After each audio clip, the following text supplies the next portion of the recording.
بسم اللہ الرحمن الرحیم۔ حضرت ابو درداء رضی اللہ تعالیٰ عنہ سے روایت ہے کہ رسول اللہ صلی اللہ علیہ وسلم نے فرمایا، کن عالما او متعلما او سامعا او محبا ولا تکن خامسا فتہلک،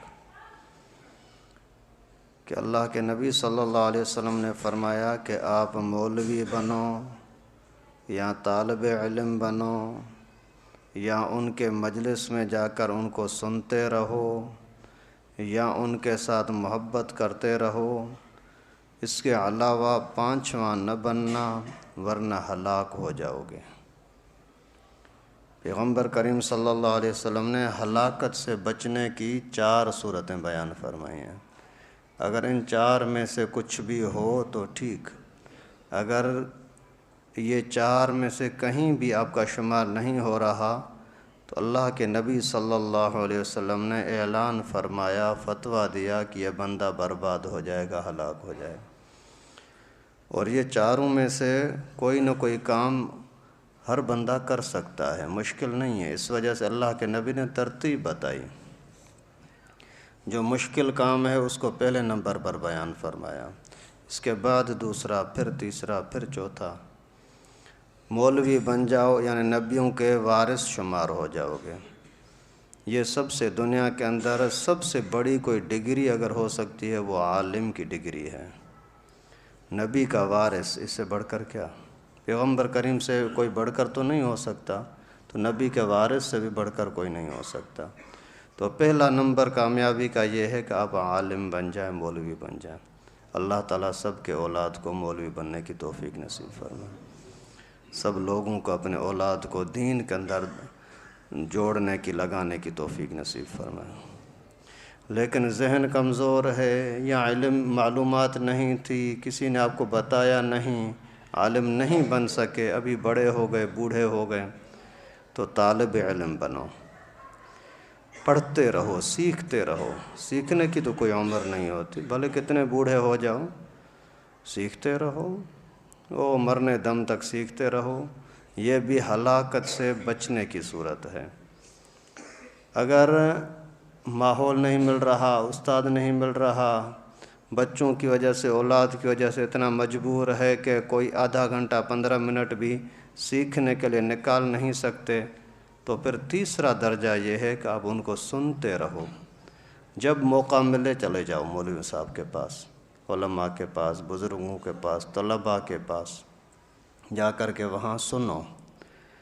اگر یہ بھی نہیں ہو سکتا، اتنے گئے گزرے ہیں، اتنا دنیا کے اندر مصروف ہو گئے کہ آپ کو سننے کا بھی ٹائم نہیں مل رہا، حدیث مبارکہ نہیں سن سکتے، مسائل نہیں سن سکتے، قرآن نہیں سن سکتے، تفسیر نہیں سن سکتے، تو کم از کم آخری درجہ اس پر خیال کرو، جہاں کہیں ہو لیکن علماء سے محبت کرتے رہو، او محبن، محبت کرنے والے بنے رہو۔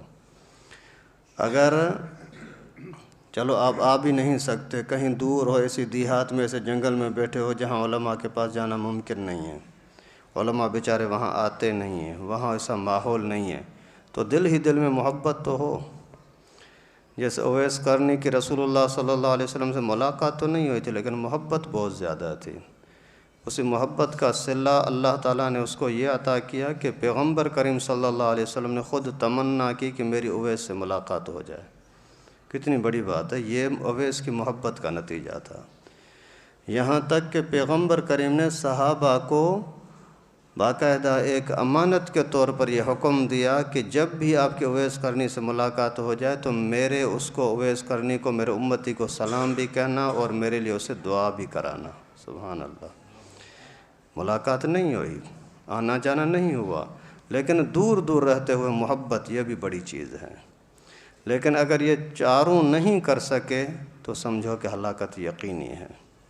ان کے ساتھ دشمنی بھلے نہیں ہے، لڑائی جھگڑا کچھ بھی نہیں ہے، لیکن ان سے دور دور رہتے ہو، محبت بھی نہیں ہے، دشمنی بھی نہیں ہے، تو بھی ہلاک ہو جائیں گے۔ دشمنی ہے پھر تو ہلاکت یقینی ہے۔ اور کسی کو ہلاک کوئی بولے، کسی کو کوئی بولے بھائی یہ شکست میں آ گیا، یہ ہار گیا، یہ مر گیا، یہ بیمار ہو گیا، یہ ہو گیا، یہ تو کل ذلیل ہو جائے گا، یہ رسوا ہو جائے گا، یہ لوگ کہتے ہیں۔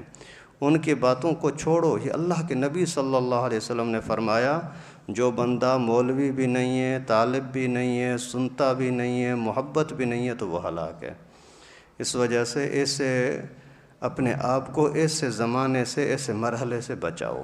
اللہ نہ کرے ایسا ہو کہ برباد ہو جائیں، پھر بچا کیا بھائی، پھر ہمارا کھانا پینا یہ کس کام کا، پھر تو ہم سے یہ جانور ہزاروں گنا، کتے اور یہ سانپ بچھو یہ ہم سے اچھے ہوں گے۔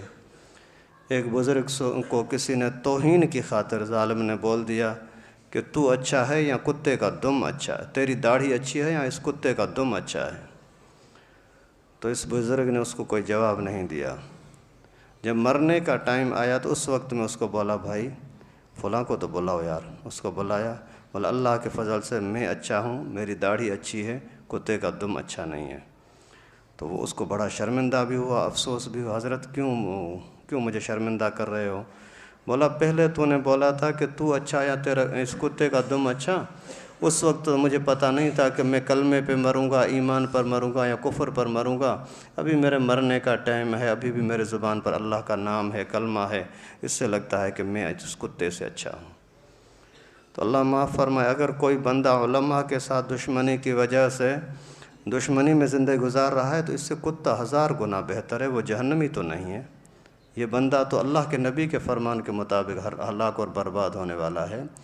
تو کوئی بندہ بے سمجھی کی وجہ سے، جہالت کی وجہ سے علماء کے ساتھ اللہ کے واسطے نفرت نہ رکھا کرو۔ اس کی قیمت بہت مہنگی چکانی پڑے گی، بہت مہنگی چکانی پڑے گی، دنیا میں بھی آخرت میں بھی۔ اور اگر کوئی آپ کا ایسا یار دوست جاننے والا ہے جو اس طرح سے کرتا ہے، اس کو سمجھاؤ پیار محبت سے، نہیں سمجھتا تو اس سے کٹ جاؤ۔ اگر اس کے ساتھ جڑے رہے نا تو قیامت کے دن آپ کو اللہ تعالیٰ اسی کے ساتھ اٹھائے گا۔ المرء مع من احب، جو بندہ جس کے ساتھ ہوتا ہے وہ قیامت کے دن بھی اسی کے ساتھ ہی رہے گا۔ اگر پتہ لگ جائے بابا یہ پولیس والے فلاں بندے کو ڈھونڈ رہے ہیں، اس کے گھر پر چھاپے مار رہے ہیں، اسی کو تلاش میں ہیں، کوئی بندہ اس کے ساتھ گھومے گا؟ سارے بھاگیں گے، نہیں یار یہ پکڑا جائے گا تو اس کے ساتھ میں بھی پکڑا جاؤں گا۔ تو اللہ کے نبی صلی اللہ علیہ وسلم نے جب فرمایا کہ یہ مولویوں کا مخالف آدمی، مولویوں سے دور رہنے والا آدمی ہلاک ہے، آپ اگر اس کے ساتھ رہو گے تو قیامت کے دن حشر بھی انہی کے ساتھ ہوگا۔ کچھ لوگ جان بوجھ کر کے منافقی کے طور پر یا شیطانی طور پر اس طرح سے کرتے ہیں، اپنی آخرت برباد کرتے ہیں، وہ تو ٹھیک ہے، وہ جانے ان کا نتیجہ اللہ کے حوالے۔ لیکن جو بے سمجھی کے اندر ان کے ساتھ چلے جاتے ہیں اور ان کی باتیں کرتے ہیں، وہ بھی خطرناک ہیں۔ کوئی بندہ جان بوجھ کر کے زہر کھائے گا تو بھی نقصان ہوگا، اگر غلطی سے کھائے گا تو بھی نقصان تو ہوگا۔ اللہ تعالیٰ سے دعا ہے کہ اللہ پاک ہم سب کو ہر طرح کے بربادی والی چیزوں سے، ہلاکت والی چیزوں سے، رسوائی والے کاموں سے اللہ پاک ہم سب کو بچنے کی توفیق نصیب فرمائے۔ وآخر دعوانا ان الحمدللہ۔